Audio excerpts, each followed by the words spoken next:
In this present time, in a galaxy right here, can Will and Christian talk about all of Star Wars in under an hour? I don't know. Maybe.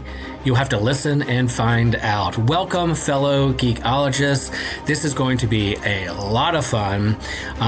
Christian, I feel like that the reason that Systematic Geekology exists, all that we have done, hundreds and hundreds of episodes of Systematic Geekology, has led to this moment to have you and I geek out about Star Wars. And if we nail this podcast and it's the perfect podcast, we might just retire Systematic Geekology and ride off onto the sunset, hitting hyperdrive, going to the next galaxy, living happily ever after with gold medals around our neck. And we're going to give Chewie a medal too. So there you go. He deserves it. Yep, he deserved it. So here we are. I'm really excited about this. But part of the reason Systematic Geekology exists is because I was geeking out with comic books and Star Wars and with Joshua, and then we had this idea, and then here we are. And so this is an episode that's an intro to Star Wars. I mean, our listeners out there, we know Star Wars. We knew Star Wars and pop culture. We know the history, we know the ins and outs, but there's so much there. Christian and I are just going to introduce this series. You know, we've done some series like this before. We've talked about My Hero Academia and One Piece, just kind of walking through episodes. And so we're going to try to do this with Star Wars. And the premise for this episode is that Star Wars turns 50 in 2027. And they're going to bring back A New Hope, the original New Hope, not the special edition, but the original theatrical release of A New Hope back into the theaters. We're really, really excited. So Christian and I are going to walk through down memory lane, 6 decades of Star Wars, and just reflect on each decade and what came out and what impressed us. I'm a little older than Christian, but I know he was there from the very beginning of the original trilogy as well. So that's the premise, and that's what we're going to do in this episode today. I can't wait. I have a long list of notes. We're going to see if we can do this in under an hour. I can't make any promises, friends, but we'll do our best. The Force is with us. But before we get into the episode, I really want to hear what Christian is geeking out on. Christian, what are you geeking out on these days? There's a lot out there in this new year. Yeah, I repicked up Batman Arkham Origins. It was done by a different studio, not by Rocksteady, but I think it's an underrated gem. It's still janky, but it's still fun. All right. And that's a video game? Yes, sir. All right. Cool. Yeah, I'm watching the new Game of Thrones spinoff series, Night of the Seven Kingdoms. And I was not familiar with this little novella, I guess The Hedge Knight or something like that he wrote. And I adore this show. If you're a little squeamish of Game of Thrones because of the sex and violence, beheadings and gore and all that stuff, this one has a little bit, but it's not as heavy on that. It's a little bit more lighthearted. I care for these characters so much. Sir Duncan is just a fantastic character. Little Egg is a great character, and a handful of episodes in, and I love it. Can't see what happens next. Who knows? It might turn a Game of Thrones gore and explicit here any moment around any corner. But I really adore the show. Can't recommend enough. So geeking out on it. Christian, are you familiar with this little short story? Yeah, it's a fun one. It's kind of atypical for Martin. There are more hopeful parts. I haven't finished everything, so I don't know exactly where things are going. So he could always, Martin himself out and be himself. But, for right now, it's fine. Yeah, I love it. I can't wait to see where it goes and how it ends. And it might make me want to just pick up the little novella and read it when the series is done, to spend more time with these people. That's what we're geeking out on. Hey, on social medias and on wherever you can find Systematic Geekology, share with us what you're geeking out on. If there's an episode you want us to do that we haven't done yet, or something we haven't explored together, let us know. We'll be happy to do that. There's so much to geek out on, and we're glad to geek out with you. Hey, and also, we want to encourage you to rate and review the show. It really helps us out there in the podcast galaxies that are out there spinning. And we hope that You can share us with a friend or an enemy or wherever you have your podcast. Rate and review us. It really, really helps out a lot. And so we want to thank you. We want to send a thank you out to Russell Gentry for supporting the show. Thanks so much, Russell. You do a great job following us and chiming in. And thanks for your support. It really helps us keep the starship flying in the air. This hunk of junk that we call systematic ecology that has saved the galaxy more than once. Thanks. And if you want to shout out, you can support the show, subscribe to the show. And if you want extra content, subscribe, support, all those things.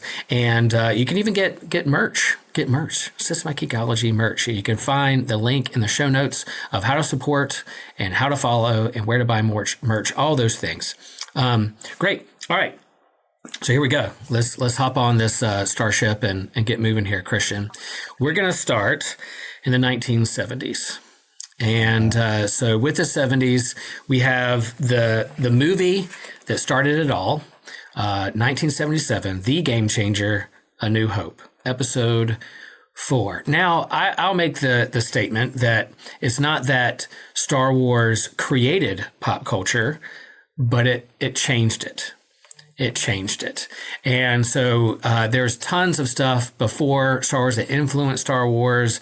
It didn't, there were plenty of geeks before Star Wars. You had comic books, you had Lord of the Rings, you had Buck Rogers, you had Flash Gordon, you had a lot of space movies, Star Trek, you had all this stuff. And so George Lucas wanted to tap into this and some of the histories. He wanted to do a Flash Gordon movie, couldn't get the rights to it. So he said, I'm going to make my own.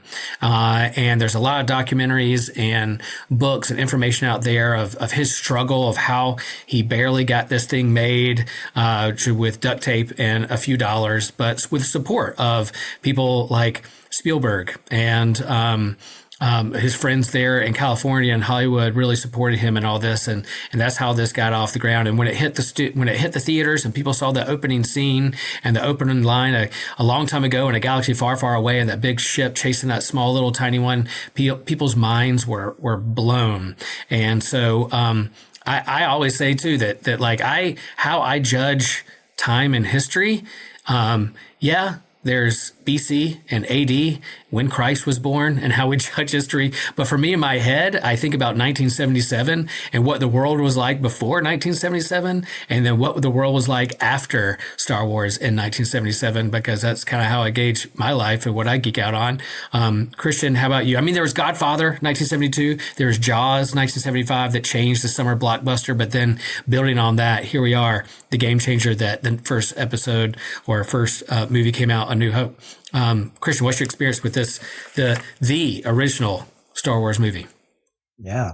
I would have been a similar age to you when my dad first showed it to me back in the day when he would tape things off on TV with VHS, and we'd watch it together, and we went through the entire series, and then eventually we got into the re-releases in 97 in preparation for, the new trilogy, the prequels.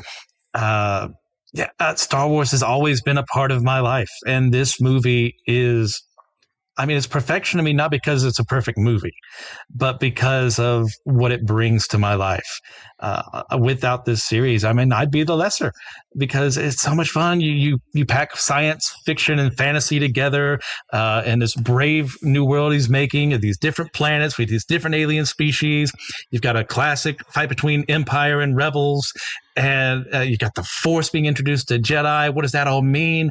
And as a little 4 or 5 year old watching this, I'm like, this is what I'm all about from now on the rest of my life.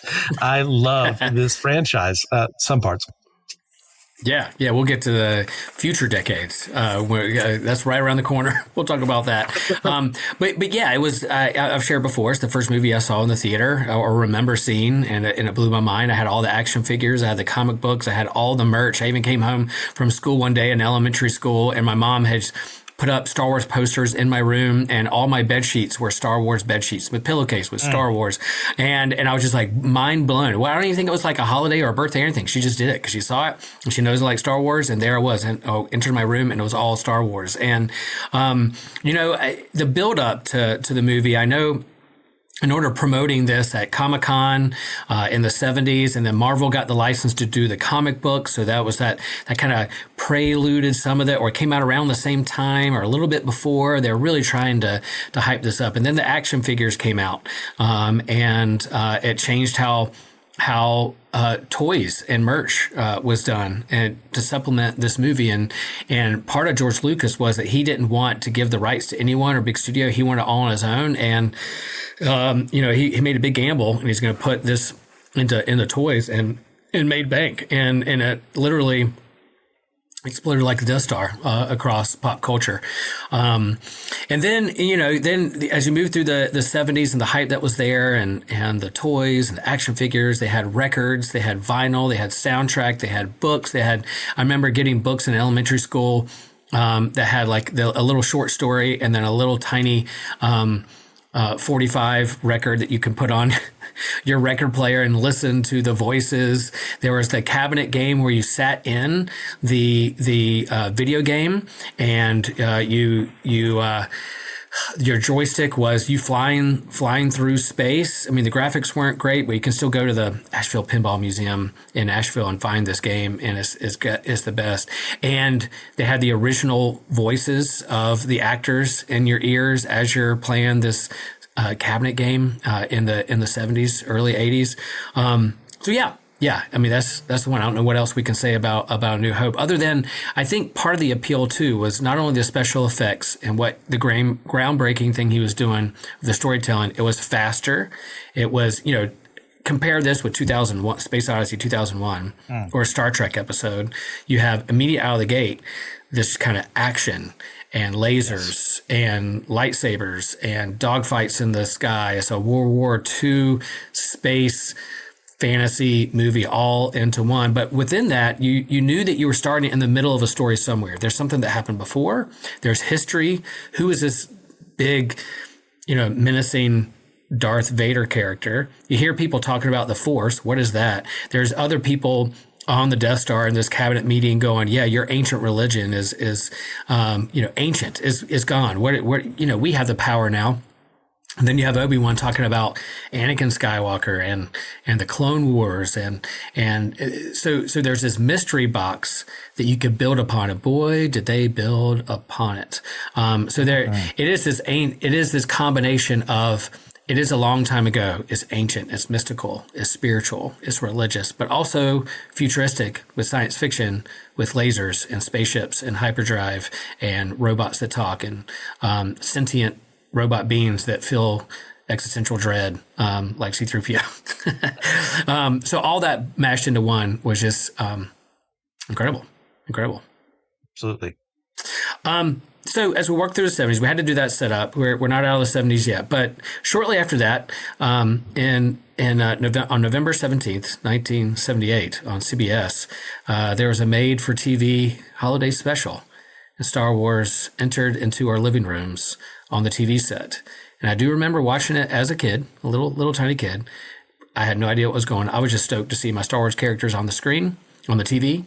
I do remember a weird cartoon with Boba Fett on it. I was like, oh, that's neat. Mm-hmm. I can only imagine what my parents were thinking as they made me a bowl of popcorn to watch this, and they watched it with me. I wish Dad's no longer around to ask them, and my mom has to, she don't know, but I don't know if they will remember anyway. Maybe they blocked that out. But I can only imagine them being like 35-year-old new parents with this kid watching this holiday special. What's your experience with the holiday special, Christian? Yeah. My dad tracked this down back in the day, heavy bootlegging with old VHS releases and stuff like that. That was never released, but people taped over the years. And he eventually got himself a copy. And it's like just one of those rites of passage in the Star Wars fandom is to endure the holiday special. It is of its time. Yeah, all the variety shows of the era. That's right. And there is a plot, but it's more an excuse just to, hey guys, Star Wars is still around and we're coming back. That's right.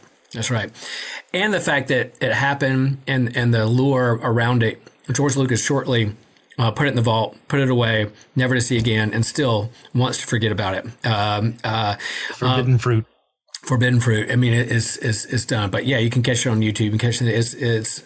It is magical in a weird way. But you won't. Maybe there was agreement when George Lucas sold it to Disney never to put the whole thing on Disney Plus. You can find the cartoon with Boba Fett on Disney Plus. The really thing that the first appearance of Boba Fett, this bounty hunter, they're one of the best characters in Star Wars history, debuted in the holiday special. So we do have the holiday special to thank for that.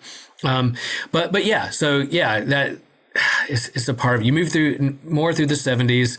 The Star Wars hype was real. It was on the Muppet Show. It was on all kind of variety shows, the comics and action figures and all that stuff. But then you have a novel also that same year called Splinter of the Mind's Eye. Christian, have you ever read that book? It was one of the first books ever written. Yes. It's supposed to happen shortly after A New Hope. In terms of the continuity before you get to the next movie in 1980, but yeah, Splinter of the Mind's Eye. If you read that book, what do you think? I've got it right on my bookshelf over here. I mean, it's a serviceable novel. I mean, it was going to be the idea if Harrison Ford didn't come back, that was going to be, Empire Strikes Back, essentially. And I'm much more grateful that Harrison Ford came back, because that's a far better story. Not to say it's a bad story, but, for being the first book in the EU, there's something to be said about that. And it's a fine enough story. Yeah, and kind of expanded universe is there. They still play around. I mean, in the New Hope, I don't think. Spoiler alert! All this is spoiler alert if you haven't watched Star Wars. But come on, but like Luke and Leia being siblings, they hadn't gotten to that point yet. So there's this kind of romantic tension, chemistry, does she like me, does she not like me in the book, which, as you read it now, you're like, oh, wow, this is weird. But you have to block out your mind. Maybe you just have to block out when you read this book that George Lucas hasn't made that decision yet. And maybe they're not siblings in an alternate timeline or universe.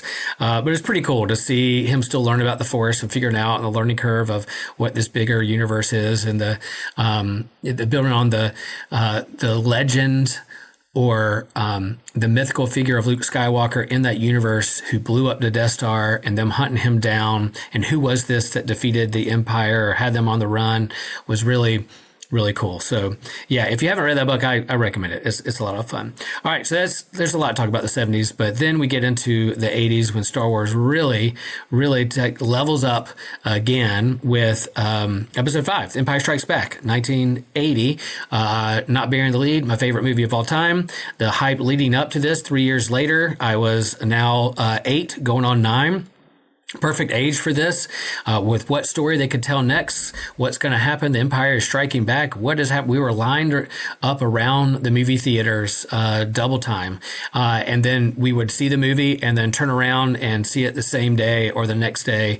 The rewatchable thing, we didn't have VHS. We couldn't restream it. It was just like you had to go to the theater and see it. And I probably saw it in the theater like 10 times.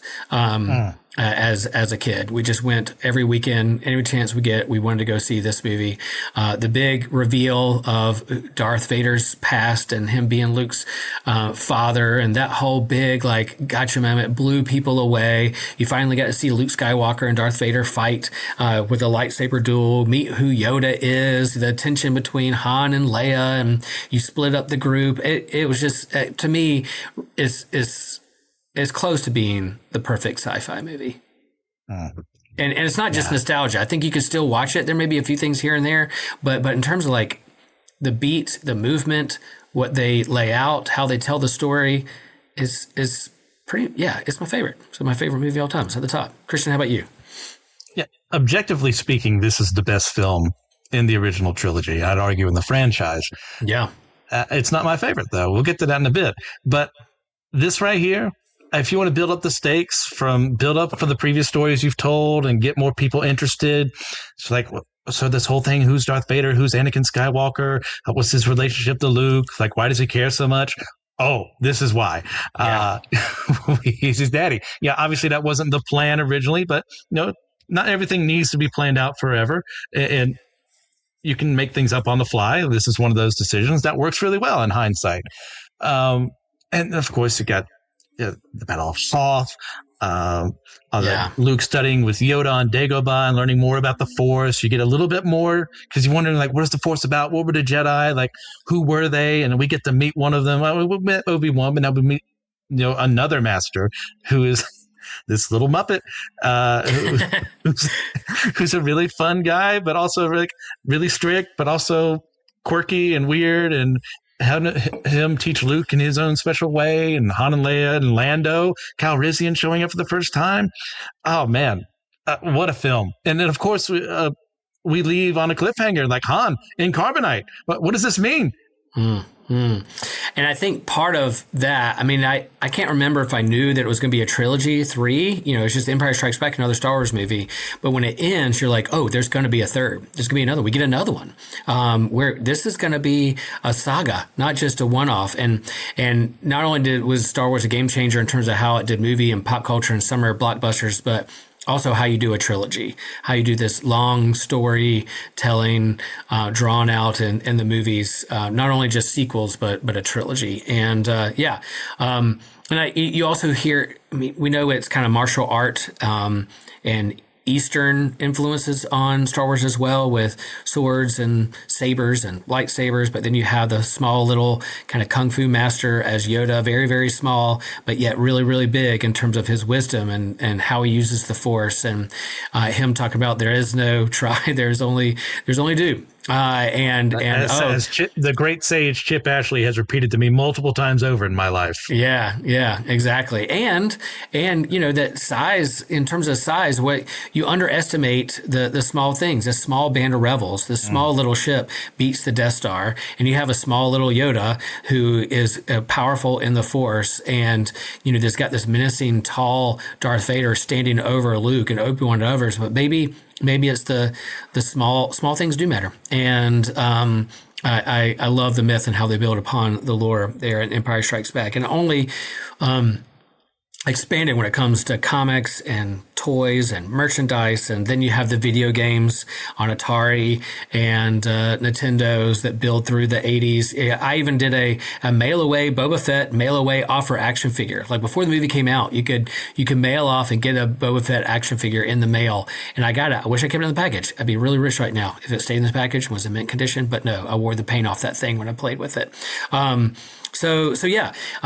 Strikes Back. Then 3 years later, here we are, Return of the Jedi, 1983, the culmination of everything coming together. Christian, you have opinions. I'll let you take the lead with this one. Yeah. This is my favorite movie of all time. This heavily flawed movie is my favorite movie of all time. I love it because it's the culmination of everything that came up from the other movies, like building up to Luke becoming, a Jedi Master, the rebellion fighting against the Empire, meeting the Emperor, in person after just seeing it on a view screen in Empire Strikes Back, and wrestling with Vader's love for his son, but also the dark desires of his past and his present. Like, what's he supposed to do with that? And of course, we get another Death Star. Is it the exact same thing as the first film? Kind of, sort of. But you know what? We get to see it blow up again, so it looks cool. Are the Ewoks as cool as it would have been if we got to see, the Wookiees as the original plan was? No, they're not as cool. But you know what? They're still cute. They're fuzzy. They're their own thing. They're meant for children, because this film franchise is meant for children, not primarily, but it's part of the franchise. They're part of the intended audience. But they see the space battles, the lightsaber duels, the Force lightning. Oh, man. And then the culmination of this film franchise is built on hope and the desire. That's why the fourth film is, given the appellation of, A New Hope. So that when we get to the end of the franchise, it means we've won. That doesn't mean you defeated evil forever. It doesn't mean that there's never going to be problems from here on out. But what you were primarily worried about, they're not in any state to do what they used to do because the Emperor's dead. Darth Vader is gone. The Empire is in shambles. The rebellion has a hope of becoming a new government that can bring more peace to the galaxy. Yeah. And, again, Empire Strikes Back, you saw a hologram of the Emperor. You heard about the Emperor in the first one, never saw him. Then you saw a hologram of the Emperor, and then you get to meet him in person in Return of the Jedi. And that whole lure of him and the opening scene of them, everybody bending the knee and building a new Death Star, that opening crawl, you're like, oh man, here we go again. But yeah, I think I think you and I will both say that Luke Skywalker is our favorite character in Star Wars. And there's lots of them. There's some that we could care less about. But Luke, he was a whiny kid and kind of bratty in the first one. And here we do see him mature. The opening scene in Jabba's palace of him, you're like, oh, because there's these 3-year gaps between movies, but also 3-year gaps in the history. Like, so it's not like, oh, one after another, one chapter, the next day. No, 3 years have passed. So there's a history there. There's more training. There's adventures, and they could build that in with books and comic books and expanded universe and video games. And so when Luke shows up as a Jedi Master, you're like, is he? What's he doing? Is he playing here? But then you see him in action. You're like, yep. He's come a long way, and he maybe he can stand toe to toe with Darth Vader. Maybe he can stand toe to toe with the Emperor, and the hope that he still sees good in his father. He did not listen to Obi-Wan and Yoda, and he did go to his friends. He was not afraid of attachments that we'll later see that was a flaw in the Jedi religion itself. He's dedicated to his friends. He sees hope in his father, and that's the redemption arc that comes around for Darth Vader and Anakin. That he is redeemed through the love and sacrifice of his son, believing in him and guiding him back to the light side of the Force. Was just great storytelling. Yeah, I wish they were Wookiees, hindsight, but Ewoks are cute. That whole like theme of the small and insignificant standing up to the big and mighty with the most resources and the most power, and still going toe to toe and winning in the end gives hope for some of us who feel like we can't stand up against the mighty, the mighty, the powerful, the rich. What chance do we have? Well, there are stories like this in Lord of the Rings and Hobbits and Ewoks that give us hope that we can do that. And so, yeah. That's it. Return of the Jedi, 1983, and then Star Wars is over. No longer a part of pop culture. There's no more stories to be told. We just kind of put a bow on it, and that's it. Right, Christian? Of course. Yep. No, there's not. There's not. There's more comics. There's video games. And then we have, we have an Ewoks TV movie called Caravan of Courage, 1984. Christian, what's your experience with Caravan of Courage? Did you feel courage by the end of this movie? You know what? Once again, a film that is the primary audience is actually children. Mm-hmm. It's fine. Both of the movies that came out for that. I haven't watched, you also got the Droids and Ewok cartoons. I haven't seen those. I've heard that they're actually pretty good, but I've never actually seen that for myself. Right. But Star Wars, big with children. You were, 5 at the start. You were 8 and 11. The kids grew up with this. They want more. Well, what do you do? Give them what they want. Yeah, and I guess for the late 80s for me, I was becoming a teenager, and I wanted a little bit more grown-up Star Wars. So then, the late 80s, mid to late 80s, you had the Ewok TV movies, you had Battle for Endor, Ewoks, and then you had Star Wars droids and Ewok cartoons. And they were meant for kids. And for me, I just didn't connect with it. Yeah, there are some books, expanded universe that you could explore. Some video games was cool. We think in our mind, what were the Clone Wars like? What were the prequels like? What was Anakin like when he was younger? And so we built our own headcanon of what the stories would be like and what we would tell if we were to write the story. If George Lucas were to sit us down and say, what do you think? How would you tell this story? Which, would get in the way of how I felt about Phantom Menace in 1999. But you build all these stories in your head, and they're still fun. And then you have Disney collaborates with George Lucas, and they create Star Tours in 1987 in California, and then 1989 in Florida. So when you go down to Disney, you can have this immersive experience with Star Wars, not only playing video games, not only reading the books and watching the movies, but you could have a Star Wars ride and immerse yourself into the universe, which was pretty cool in the late 80s and thinking about theme parks and what that could be. So a lot going on in the 80s. Big decade for Star Wars, if not the biggest decade for Star Wars. But here come the 90s, and starts off a little slow, but yet there's this book that is a kind of a game changer. What happened after Return of the Jedi? What did that universe look like? What happened with Luke and Leia and Han and the gang, and who do they meet and how they build the government and the universe? Well, you have Heir to the Empire by Timothy Zahn, 1991, that introduced Admiral Thrawn, Mara Jade, Christian, you're a big reader. You're an author yourself. You write stories. What's your experience with Heir to the Empire? I mean, this is what got me back into Star Wars again. Reading these books, like again, the movies were always there. I love the prequels too. But then after that, I kind of went through that phase. Well, I'm kind of done. But then my dad told me about these. I found them in the library.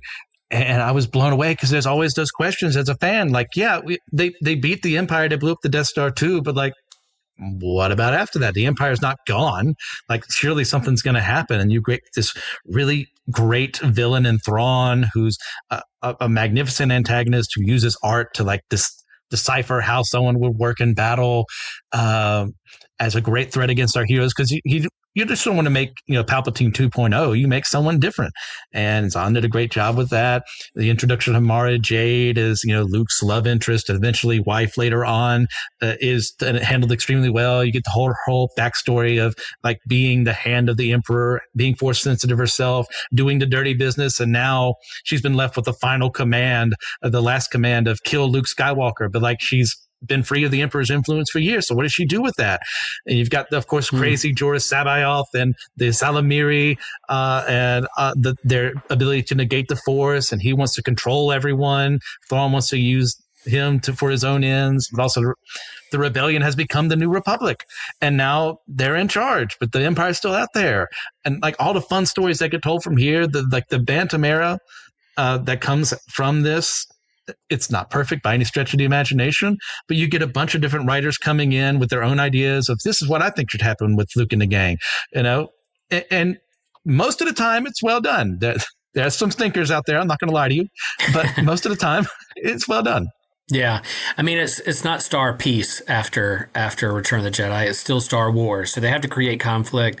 There's a battle between good and evil, and the light side and dark side of the Force, and you got to keep that going somehow. And so they do so with these books, expanded universe, and of course they have the video games as well. It's at this point in 1991 that Dark Horse Publishing and Comics takes over with the comics. It's no longer with Marvel. Marvel let Star Wars go, and they went over to Dark Horse Comics, and there's a lot of great comics from the early 90s, mid 90s through Dark Horse that are building upon the lore and the myth and the legendary stories of way before the battle at Yavin and way after the battle at Yavin, which is how Star Wars tells time in the continuity, before and after the Battle of Yavin. And so a lot of cool comics there in the early 90s.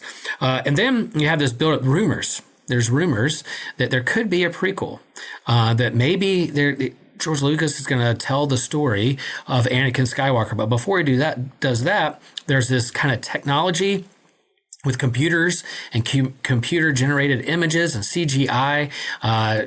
Spielberg is using it for Jurassic Park, and we were like, golly, those dinosaurs look real. It's almost like they exist. It's like I could walk outside and see them right there outside of my door. And so you have Industrial Light and Magic, which worked on all these things, tapping into CGI. Well, what did they do? George Lucas plays with his own art. He plays with his own action figure, and he changes things up a little bit. He's like, man, if I had this technology back in the 70s and 80s, this is what I would do with those movies. And so he re-releases the special edition, 1997. You have in January, in 1997, you have A New Hope.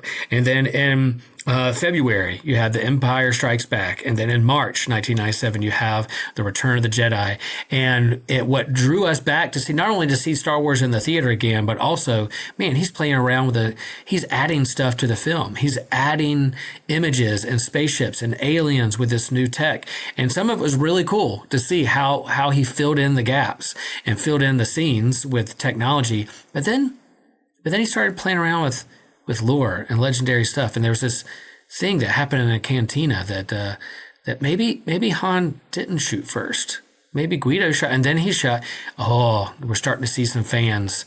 Not only were some fans kind of like, oh, why cute Ewoks? But now we're seeing, you're playing with Han Solo? Of course he shot first. Why would you change that? You have these Star Wars fundamentalists like, how dare you change the thing? It's like me at a church where they're like, how dare you play that hymn at Christmas? We always sing this one particular hymn. How dare you ruin my childhood and not sing that hymn at Easter or Christmas? George, how could you do this and ruin our childhoods? you're starting to see that. There's some cool stuff, but then you're starting to see some fandom, some toxic fandom growing out of the swamp of their own headcanon and what they believe Star Wars should be. Christian, how about you? Was this the first time you saw Star Wars in the theater? Yes. Like I said, I'd watched them on VHS with my dad before, but like when they released, like for every film that came out, and including the prequel trilogy, we were actually just talking about this last night. He would take me out of school along with my siblings, and we'd go and watch them. When these were re-released in '97, and then when Phantom Menace came out, then the next two after that, I knew I wouldn't be at school all day long because we were going to the theater. We were going to watch some Star Wars, and he was going to play hooky from actually being a teacher that day too. That's fun. That's a great memory.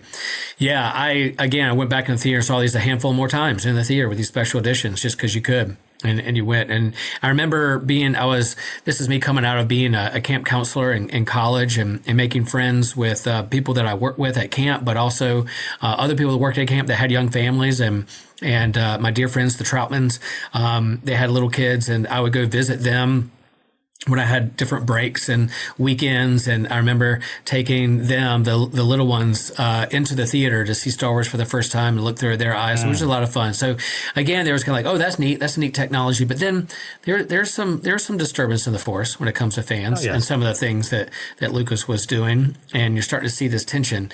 And in the midst of all this, we're talking about Star Wars, but I think in pop culture, there are a lot of copycats, people trying to chase Star Wars as well. The Star Wars money, the Star Wars hype, whether it was Battlestar Galactica or even Star Trek stepping up a little bit. You had the tension between Trekkies and Star Wars people and the different conventions and going back and forth. So in the backdrop of all this stuff in pop culture, you see what was going on behind the scenes as well with these denominational allegiances when it comes to your pop culture fandom, whether it was Lord of the Rings, Star Trek, or Star Wars, all that stuff was a part of that. Did you experience any tension, Christian, between like Trekkies versus Star Wars people?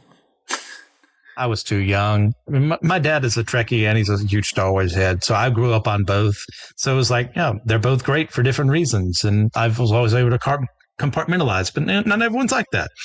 And if you really care about something, it becomes your thing. So if like something changes, like say Han is no longer shooting Greedo first, or I want to debate whether Star Trek 2 is as good as Empire Strike Back, like you're going to have differing opinions. There's also going to be that certain part of the fandom that likes things the way they are and rejects all forms of change, or doesn't like what happens because it's not what they remember, and they can have their own feelings. And that's okay. Just don't spread the toxicity elsewhere. And unfortunately, this is during the rise of the internet, where it's a lot easier for people to do that compared to back in the day. Yeah, those people still existed, but they weren't able to be as vocal about it. Right. We had our small groups we talked about and bitched and moaned about those things, but then you got the internet, the emergence of the internet. And chat rooms and that kind of stuff. And then before this decade closed out, in 1999, you have the prequel, Star Wars is back in the theaters, The Phantom Menace, and the hype leading up to it, the trailer that dropped, and we saw Darth Maul open up that double-bladed lightsaber. The crowds went wild. It was one of the best trailers ever crafted together to get people hyped up. And then the movie landed on the screen. And there's some. I remember seeing this with my brother and I couldn't believe I was back in the theater to see Star Wars and the opening credits, opening crawl. We were just, the hype and the expectations were through the roof. And then the movie happened, and there was definitely mixed reviews. Before we leave the 90s, oh boy, The Phantom Menace. That is The Phantom Menace. Christian, what do you remember? You're a little younger than me. Were you greeted when you saw this movie first? Were you like, yep, loved it, or was it like, oh boy, I have a conflict within me? Where were you on that spectrum of where you felt Phantom Menace in '99? I was about 9 when it released, so this was perfect for me at that age. In hindsight, I can look back and say the prequels are heavily flawed. That doesn't mean they're bad. It just means that George Lucas needs an editor, and after he decided not to have one as much this time around, his decisions always went. Not every decision he made was the best, but at the end of the day, it's still Star Wars. I got to see, Jedi in their prime. fighting against this evil trade federation, and then Anakin showing up on the scene. Of course, the double-bladed lightsaber Darth Maul. Of course, there's a reason you mention it, because like you can have two, and yeah, in the comics this had happened beforehand, but not everyone had been introduced to those. I hadn't, so I see him and go, "Oh my gosh, this is amazing! This Anakin's the guy who's going to become Darth Vader. How does this happen? Let's see what goes on here." And it built up a lot of hype in me. And yeah, once again, I can look back on these and say, okay, I'm not big on that decision. That should have been done differently. But you know what? I don't hate it by any stretch of the imagination. I can acknowledge the film has flaws and yet still love it. Yeah. Yeah, I definitely fell victim of someone in seminary at the time, in my mid kind of late 20s when this came out, and the canon the head canon and what I wrote in my head and who I expected Anakin to be and what I wanted this story to be really got in the way of me enjoying this film. And yeah, I will say when the Trade Federation, the Viceroy started talking and they had this kind of really bad like Asian Chinese accent, I remember just literally thinking in my head, what are we doing? What is going on? Like even that right at the beginning, like this is problematic. What? And then I'm like, oh, cool, Qui-Gon, cool. Oh, young Obi-Wan, this is the coolest thing ever. And then Jar Jar shows up. I'm like, what are we doing? I can't. Okay, I see what you're doing with the CGI. Abandon practical effects for what you can do with CGI technology, and you're making it faster. But then you have Darth Maul, and then you have Duel of the Fates, which is one of the best lightsaber duels of all time, soundtrack of all time. Changes Star Wars history with the death of Qui-Gon. That storytelling is really, really good. So yeah, there's disturbance within me with this movie. But I think it's held up over time. I think it's aged really, really well, especially with what they built when decades later with the Clone Wars and building out some characters and stories and building on the myth of itself. I think 1999, A Phantom Menace, there are people who went to see this movie a number of times going, did I really just see this? What is going on? Maybe I'll like it better if I see it again. Maybe, but the fans were really mixed at this point. So much so that the Ahmed Best, who played Jar Jar Binks, the backlash of there's all stories about that too, of him literally being suicidal for the backlash of people coming after him about ruining Star Wars, which is why we do this podcast and why our posture is different than that. You know, our flagship podcast, The Whole Church. There's lots of geekdoms and denominations, and everybody geeks out on different kind of things. And even if you don't like it, we can at least come together and be geeks together.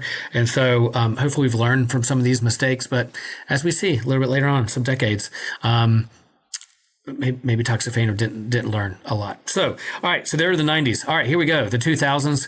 We only got a little bit of time if we're going to get under this hour mark, but we're going to do it. All right, so in the 2000s, you have another trilogy. You have Attack of the Clones, which people will sometimes put at the bottom of the list. We have a little bit older, angsty Anakin. There's still some gems within there, but oof, that one's hard. And then you have the Clone Wars animated micro series in 2003. How do you say his name again, Christian? Genndy Tartakovsky? Yeah. Tartakovsky? Yep. So he does this micro series on the Cartoon Network of the Clone Wars. It starts to build upon the legend of what happened with the Clone Wars, and then you had the more video games of building the universe, and then you had Revenge of the Sith, 2005, which many people will say stuck the landing. You have the Phantom Menace, you have the Clone Wars, but then you have Revenge of the Sith with the duel we've all been waiting for, Anakin versus Obi-Wan, and seeing how he turned to the dark side, why he turned to the dark side, and the tragedy that is Anakin Skywalker. And then, but they stuck the landing. Where are you in the kind of early 2000s when they start rolling out these next two movies of the prequel trilogy? Well, I was 12 when Attack of the Clones came out. Objectively speaking, it's the worst of the original trilogy, the prequel trilogy, but it's also my favorite because you get a lot of really cool action scenes. Yes, the romance between Anakin and Padme is the cringiest thing you've ever seen in your life. You know, I don't like sand. It's rough, of course, and irritating, gets everywhere. You know what? It still works for me. Then the animated series, I wasn't big on the animation itself, the style, but the stories being told there, it's like, oh man, I'm so ready to watch Revenge of the Sith when that comes out, because this is our introduction to General Grievous. He's like this posing, intimidating figure that would get really nerfed in later on media. But you know what? At this point, like, he kills like 8 Jedi in one scene. It's like, oh man, that's amazing. The Revenge of the Sith comes out. I mean, I love it. I think it is the best film out of the prequel trilogy. Yeah. You know, seeing the fall of Anakin, you know, the fall of the Republic, the rise of the Empire, great. Order 66. Order 66, the video games during this time, amazing. Like from the 90s, we had Rogue Squadron and the like, and Dark Forces. Here we have, you know, Knights of the Old Republic, Knights of the Old Republic 2, my favorite game of all time. That we're exploring other parts of the Star Wars mythos. The Revenge of the Sith game is pretty fun too. Republic Commando is great. So yeah, this is a fun time to be a Star Wars fan when you're actually, you know, being calm about matters. Yeah, I remember Attack of the Clones. My friend spoiled for me a lightsaber fight with Yoda at the end. That whole surprise of him, like he goes, "Oh, dude, I heard that Yoda has a fight scene." I'm like, "Dude, I wish you hadn't told me that," because when he's hobbled in on the cane and then dropped it and got his lightsaber out, it blew my mind. It was the best. We've got to see Yoda. Master Yoda in his prime, like not his prime, but like just how much of a badass he is. And I wish that hadn't been spoiled, but you know, it was still fantastic when it comes to that. Yeah, you mentioned the video games and Revenge of the Sith. You know, it was he locked up and finished his prequel trilogy. Still a lot of fans back and forth, and I'm sure the expectations he had to meet with what the story he wanted to tell and what fans truly wanted. Was there's some tension there, but I do think, you know, Lucas, he could build a universe. He was a great world builder and a visionary when it comes to technology and how to illustrate it on the screen. Yeah, acting, dialogue, really leaning into the actors and the romance and the thing that wasn't his strong suit, and you could tell that in the story itself. But yeah, he stuck the landing with Revenge of the Sith, and then you know again you think it's over or what's going on, but guess what? You get the Clone Wars animated movie in 2008 with the introduction of Ahsoka, where people were like, "What? Anakin didn't have a pattern. We never saw that in the movies. How can you do this?" People hated Ahsoka and hated that. But then here comes the animated series on TV, 2008, that plays out more story of Anakin, Obi-Wan, Ahsoka, and it becomes one of the favorite animated series of all time for Star Wars fans, and it builds up to where Ahsoka becomes a favorite character of people there in the you know, that first decade of the 2000s. Anything else you want to add there? I know there's a lot going on, but yeah. This is when we transition from the Bantam era to the Del Rey era and the novels and the New Jedi Order, which is something that should have printed money, considering a certain company, you know, acquired these things. But you know what? They decided not to. And we got what we got. But we get a great series. Yeah, it's grim dark at times of the Yuuzhan Vong coming in and their inability to be affected by the Force and all the tortures they would imbue on people and planets, like the death of Chewbacca. Of course, Salvatore got death threats for that too. Because like, what does it take to kill Chewbacca? A giant moon falling on him. Like nothing else is going to be able to kill Chewbacca but that. But it's where, I mean, we'd had novels with younger readers with Jason and Jaina Solo, Han and Leia's children, but now and Anakin Solo, they're becoming into their own. This is my favorite period of Star Wars literature. Nice. Yeah. Also, not going to say everything in it is great. There are some stinkers, but for the most part, this is tremendous. This is where actually Luke is probably my favorite character in the films, but Jaina Solo becomes my favorite Star Wars character overall because of what happens in these novels. Yeah. Yeah, I like that expanded universe and building upon that. There's still a lot of Star Wars content going on in the 2000s, that first decade of the 2000s. I know some people say aughts. I just, for some reason, I don't like it. I don't like saying that about the early 2000s. I just say 2010s. So here's my hot take for the day. But yeah, all right. So then we move into 2010 and that decade, 2010 2020. There's a lot that happens here with the history of Star Wars, and I think. As we get further and further away from that decade, we'll know more, maybe appreciate more. Some things will age well, some things will not. But there is a documentary called The People versus George Lucas in 2010. Christian, did you ever watch that? No, actually, this is one thing I haven't seen. Yeah, and it really boils down to kind of the history of fandom and how popular Star Wars got, and then the fallout from the Phantom Menace, and how the fans and the prequel trilogy with George Lucas and the people versus trilogy really highlights the toxic fandom, and it doesn't even point a lot of blame at the fans. It points a lot of blame at George Lucas, whoever made this. And it ends on a sour note where if you watch it, you understand the tension there and what happened with Jar Jar and the prequels and George Lucas and whether he's listening to the people around him or the fans or not and the story he wants to tell. But really after watching that, I felt like, Star Wars is truly, truly dead. I mean, it's gone. George Lucas isn't going to make any more. Why would he if the fans are going to treat him that way? He's got plenty of money. There's plenty of like video games and books and comics that people can and action figures they can play with whatever story they want to tell. But in 2012, the big news, Disney acquires Star Wars. And so the fans are like, great. All right. We get more Star Wars stories, more Star Wars movies. There's going to be a theme park. George Lucas sells his baby, his child to Disney.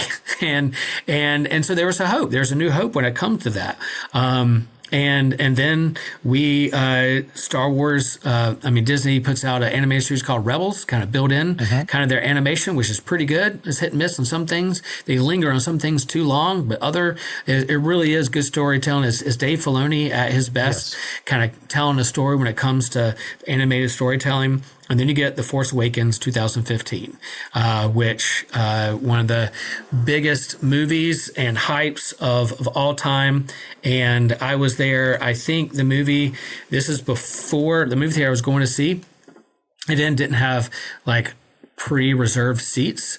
So I literally, for that movie that night, I had tickets for the 7:00 show. I went and sat in the theater like at 2:00. And brought books and work with me to make sure that I wouldn't be crowded out on the seat. I sat all afternoon waiting. I'm glad I did because it got full. But anyway, that's how hyped I was for The Force Awakens. Christian, thoughts? Yeah. This is one of those. A New Hope was exactly right because that's exactly how I felt initially. Was, Disney's got this. They're taking care of the MCU right now. They're doing such a great job with that. There's a plan. They're going to bring in the best writers, the best actors. They're going to have everything so tight. It's going to be great. And then I got to The Force Awakens and I enjoyed it. I was like, okay, this is definitely feeling very A New Hope-y again. A little too nostalgia baity for me. But it's a fine film. I mean, Rey is very poorly defined, unfortunately. And grasp onto things way faster than she should. Like Finn is shafted, not as bad as he would be in the later trilogy, but it's not well done. But there's enough of a start there to why I can believe in this continuing and caring about these characters. And that's taken away from me fairly soon after this. But I had the hope at the start. Yeah, and I think I do like J.J. Abrams. I like his storytelling. I like his mystery boxes, and I think he set this up. It was a little too retread for me of A New Hope and the same beats. I wish it could have been a little different or tell a different kind of story. You had the legacy characters, again, with like my headcanon of what I hope they do with a younger Anakin and the prequels. I was kind of having, I want to get the band back together again, the legacy characters back on the Millennium Falcon again. And I really think they missed the boat when it came to that. Now, Carrie Fisher's death threw them for a loop, I think, but they also killed off Han Solo in The Force Awakens. So it was like, how do you get all of them on the Millennium Falcon, the band back together again without, you can still have cool new characters. I have no problems with the new characters. Yes. I have no problem with Rey and Finn and Poe and BB-8 and all that. I have no problem. They're great characters. I'd love to see them play out, but I don't think you needed to downplay or nerf the legacy characters just to uplift them. And so I think that's somewhere of Disney's hubris and ego came in. We're going to tell our story and it's going to be great. We're going to do these things the way our, and they felt the same backlash that George Lucas did when it come to fans. But Force Awakens was good. Star Wars came back to Marvel since Disney now owns Marvel too. Star Wars comics came back to Marvel. There's some good storytelling there with Jason Aaron and John Cassidy on art. R.I.P. John Cassidy. Really great great comics and storytelling when it comes to that. Then you have Rogue One comes out in 2016, which Phenomenal film. some will say is the best film in the Disney era of Star Wars. I don't know if you agree with that or not, Christian. What do you think? I do. Yeah, I think that's what this magic right here. Something that shouldn't have worked and yet did. Yep. And that's where my headcanon really played out, because like, dude, I really hope that this movie ends and immediately Star Wars: A New Hope starts again. I hope it ends with them I hope Rogue One ends with them chasing down that starship with Leia on it. And doggone it if they didn't do it. And I was like, yay, I did it. But yeah, Rogue One was fantastic and loved it. Then you have the sequel to The Force Awakens, and you have The Last Jedi. We know how polarizing this movie is. We both know, we've talked on other episodes, Christian and I feel the same way about this movie. And I know there's other people out there who really, really love it. This is my Geekology host. You can listen to other episodes. We're going to go in a lot of detail. For me, I still go back and watch parts of it, and I'm like, they had some potential there. I understand kind of what they were trying to do, saying the Force is for everyone. I didn't think you needed to redo Luke's whole character and nature and put him off on another island. Even when Mark Hamill is like, are you sure you want to do this with Luke's character? This doesn't seem it's working right. This doesn't seem like it's in character of where he was in the original. They didn't listen to him, and he went along. He was a team player. But for me, I kind of lean in to Mark Hamill's thoughts. I would rather be on his side of Star Wars history than others. And so I'm really disappointed kind of how they did that. I understand. I'm not against failure or learning from failure or having to deconstruct an ancient Jedi religion, because there's flaws in that as well. But man, Last Jedi really divided the fan base, and from there on out, kind of the rest of the 2010s, you kind of had ups and downs, right? You had Solo, a Star Wars story that came out really too soon before Last Jedi, and I think it was a kind of a miss. Although there's a lot of parts of that movie that I like. Then it had the cartoon Resistance, which is awful, in my humble opinion. It's really, really bad. It's terrible. It's terrible. But then you have Jon Favreau and Filoni get back together again and doing The Mandalorian in 2019 with streaming services. And boy, did they need that one. They needed a win big time. And The Mandalorian season 1 and 2 with Baby Grogu and Baby Yoda, and the way it blew our mind and got us back into the universe, the way it felt, the original kind of felt, it was a big win, and they needed it. They needed it. Yes. This one helped bring a little bit more hope back after we had the anti-hope film before it. Yep. And then, but I think the first 2 seasons of Mandalorian are just nail it out of the park. Now, yes. And then with the way they wrapped up season 2 with the re-emergence of a de-aged Mark Hamill, Luke Skywalker coming in. That's the Luke Skywalker we really wanted to see. One of my favorite moments in all of Star Wars is watching that on the TV really early in the morning by myself. My daughter walks out and goes, "What are you watching?" I was like, "Well, this thing came out. I'm watching." And we were like, "Is that him? Is that really going on?" My reaction to that is, there should have been a video of me, my video reaction of. I've rewatched that multiple times over, just that scene. Yep. Because that's what I wanted. I know.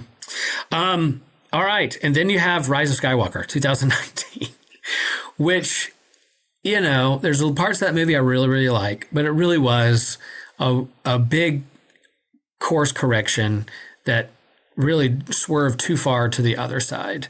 They tried to course correct and help the fans. And I think that's kind of the jarring nature of Disney, kind of back and forth, up and down, no steady plan, inconsistencies, not having a locked in time frame or a group they're just kind of throwing everything at the wall to see what sticks. And that's kind of frustrating for us fans and really confusing for fans that are on the surface that know a little bit about Star Wars, but they're like my wife, she loves Star Wars, but she's like, where's this? What timeline is this? Who is that character? Where are we going? Who is this? It was some inconsistencies and not having a core story line to really center and root down on there. Disney was trying its best to really keep things going. So yeah, Rise of Skywalker. There's more conversations about that, but we're kind of left. Yep. This first decade with Disney at the helm, Christian. You have a little fandom whiplash from being pulled back and forth? Very much so.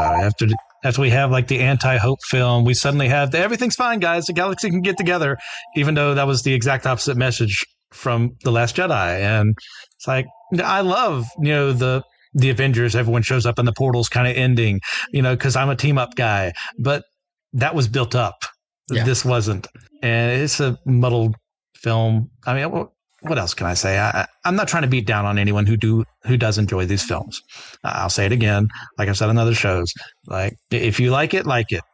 I just can't bring myself to it because this is inconsistent with previous films, with itself, with characterizations, with world building. It's just awful to me, and I get no joy from it. And I don't get joy out of complaining about it either. Right. And, we've had a whole series of finding the good, and I think we can find the good in Star Wars, and I'll still be a fan. I'll go to everything. I'll watch everything. I'll do my best to consume everything Star Wars. And then, like with all things, it's hit and miss. You have to also understand here in the 2010s, you have the growth of the MCU and what they are doing with Marvel Cinematic Universe and the heroes and Avengers, and a lot of those were big wins and brought in a lot of money, and fans loved it. There's some misses in there too. There's some head scratching stuff, but when you stick the landing with Infinity War and Endgame, it's kind of where do you go from there, and where's Star Wars version of that was kind of what fans were saying. If Disney, you're doing so well with the MCU, why can't this happen in Star Wars as well? But I think Favreau, Filoni, Mandalorian were some of the things that were the big wins. And then you have Galaxy's Edge at Disney in 2019, a more immersive park that we all wanted to do, the immersive rides, the being in the world. There's some hit and misses in there too, but I think overall fans just love to go to Galaxy's Edge and feel like they're a part of the Star Wars universe. I went there for my 50th birthday and had a blast. That was what I wanted, and that's what I got. Cool. Hey, Christian, remember at the beginning of this episode, we said, can we do this in under an hour? Well, we failed.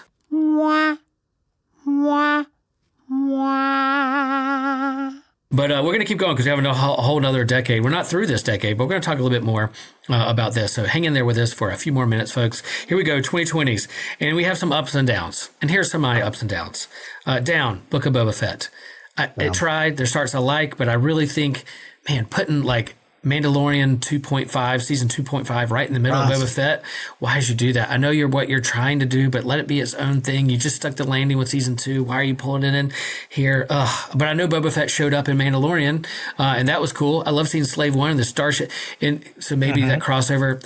Yeah. Anyway, Star Wars Visions up. I like anime. I like their story. Good. I loved it. The High Republic books and comics. Middling. Mid, down. I really tried hard. I liked Charles Soule, who kind of crafted that, and that first book was decent. But that whole different era that Disney tried to do didn't stick for me. Bad Batch up. I think that's a good swing. I liked it. Then you had the Obi-Wan streaming series. Middling. Yep. There's some hopes for that, and some of the things I really liked. Some things I didn't. It wasn't bad. It wasn't good. Yep. There you go. Animated Tales of the Jedi, 2022 animated series. Mostly up. There you go. And then you have Andor, 2022. 11 out of 10. 11 out of 10. Knocked it out of the park. Prestige TV even won an Emmy with season 2, or the writers did.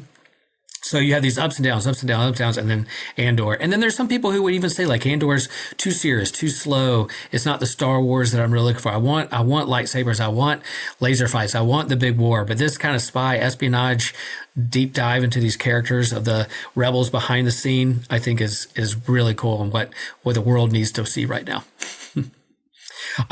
We also have to, in the history of Star Wars and Disney and Star Wars, the 2020s also had Trump's America. You also had COVID. You also had writer strikes. There's all these things that from the outside influence that are putting pressure on how do you tell stories, also make money, also keep fans happy, but also take it in a direction you feel like is healthy for the franchise. All those things come into being, and sometimes it works, sometimes it doesn't. Yes. There you go. Cool. Andor plus. Then you have the animated Young Jedi Adventures 2023, which is really for the little toddlers. Christian, I've never watched a single episode, but it's out there and it's for kid. I've seen a couple. No, they're fine. Okay. They're not for me, but no, they're for children, and that's what they're meant for. It's like the Spidey and his friends, Amazing Friends, Right. The newer one. It's not for me, but they love it. Then you have live action Ahsoka 2023, which for me, hit and miss. I was really excited to see Ahsoka as live action. I love Rosario Dawson. I like these characters. I think where this fell short was it really wanted to be another season of Rebels and not focus on Ahsoka, where people who are watching this, like those of my family who knew a little bit about the characters, but not Rebels and didn't know the lore and history, it was very confusing for them. It had some really, really cool moments, and I really like the storytelling, Filoni. But I think his attachment to the Rebels characters animated series and doing another season of Rebels live action and calling it Ahsoka was a little bit of a miss for me. Yeah. This is mostly a good to me. It's a prequel of sorts to whatever they're going to do with the Heir of the Empire things with Thrawn. Ahsoka's fine. I don't really care what they did with Sabine here. And Ezra I think it was pretty perfect for the most part. And Thrawn, of course, was great. Yep. And so way back, we talked about the Heir of the Empire and Thrawn being the next big villain. People really love seeing him in Rebels kind of portrayed, but then the animated series, but then live action Thrawn here. I'll be curious to see what they do with the next season of Ahsoka. Yes. Then you have kind of, again, ups and downs, whiplash. Hey, Disney, pick a lane. You have the Acolyte, you have Skeleton Crew, and then you have Andor, all in the last couple of years. Acolyte, what do you think, Christian? Acolyte belongs in the trash compactor with the Dianoga. Skeleton Crew was very fun and whimsical. It was very, even a kid-focused show was great. Andor season 2, almost, I'd argue season 1's better, but it's still great. Yeah. Yep. And I really like Skeleton Crew, this kind of Goonies pirate adventure. I really, really like that show. And I'd love to go back and watch it if I had time, and I probably will. But again, I think this epitomizes and is a good icon of what Disney and Star Wars are like together. You have the Acolyte fan base fallout. Okay, we're not going to do that. We're going to go to Skeleton Crew. Okay, all right, now we're going to go to Andor. It's just like pick a lane of an era and really lean into a certain story rather than this kind of story whiplash of where are we in the story. I don't mind diving into these different eras and genres of Star Wars, but you shouldn't have to have a PhD in Star Wars to understand the storytelling of what's going on. So that's kind of where I am. Guys, I know we're rushing through this. 2020 is full of lore. But as we go through and what's next, we're not done yet with Star Wars. Star Wars is not gone. We have Mandalorian and Grogu coming up this year, May 22nd. We have Starfighter 2027. We have a new animated series with Maul, Shadow Lord, this April. And then you have the original, A New Hope, the original, not the special edition, coming back to theaters in 2027. So out of all those things, Christian, what are you most looking forward to? They're really re-releasing the original cut. I'm going to see that and see there's day one. Yep. As soon as those tickets become available, I'm buying them and going to go see it. I am looking forward to Mandalorian and Grogu to see how they do. I think they need a big win in the theater and get people in the seats in the theater. I like it that they're not just doing season 4 on streaming, that this is going to be like Mando season 4 as a movie form. I'm ready for that. And then I'm curious to see what Starfighter does and what they're going to do. There's a lot of rumors about different timelines in Rey and maybe a Rey movie and a New Jedi Academy, different things. There's a lot of speculation. I think you have some new leadership at Disney Star Wars. Kathleen Kennedy is gone. Dave Filoni is now taking over. I think that's a good move. He's co-leading with someone else. I can't remember their name. Yeah, he's co-leading with someone else who I think has a pretty good reputation around those parts as well. And Favreau's doing Mando and Grogu. So I'm hopeful. I need to keep my expectations. I think I would learn to keep my expectations in check. I think that's why I enjoyed the Solo movie, because after Last Jedi, it beat me down. And I went in with no expectations, and I liked the movie. I had fun. Same way with Rise of Skywalker. So we're going with no expectations. I had fun when we were watching. Now going back and looking at the stories, and if they could have told a different story, sure. But yeah, man, what a journey, Christian, through the decades. All of Star Wars. What did we leave out? I'm sure there was something. I'm sure there's something. And so I want our listeners, I'm sure there's something that you disagree with us with. I know there's, Joshua, you probably have a hot take or a bad opinion about something in Star Wars that we can't wait to hear about on an episode. But folks, what do you love about Star Wars throughout the decades? What did we forget? Do you have a memory of Star Wars that you want to hold dear? And we're going to have a bonus question here in a little bit that we can hop over on our website in the show notes over at Fourth Wall. You can hear how Christian and I are going to answer this question. Our bonus questions is, all right, if Christian and I could go back in time and go to any Star Wars premiere, what would we go see? Is it the premiere of The Acolyte out in California in LA? Christian's probably not going to that one, but hopefully he's not going back in time and breaking Rian Johnson's knees so he can't write The Last Jedi. I'm going to discourage that kind of villainry. But yeah, so we're going to answer that question later on. Before we leave, recommendations of all the Star Wars stuff we've talked about, those we've talked about or not talked about. Christian, what's your recommendation for people out there? If they say, I respect these guys' take on Star Wars. What if they gave me a recommendation for Star Wars? What should I do?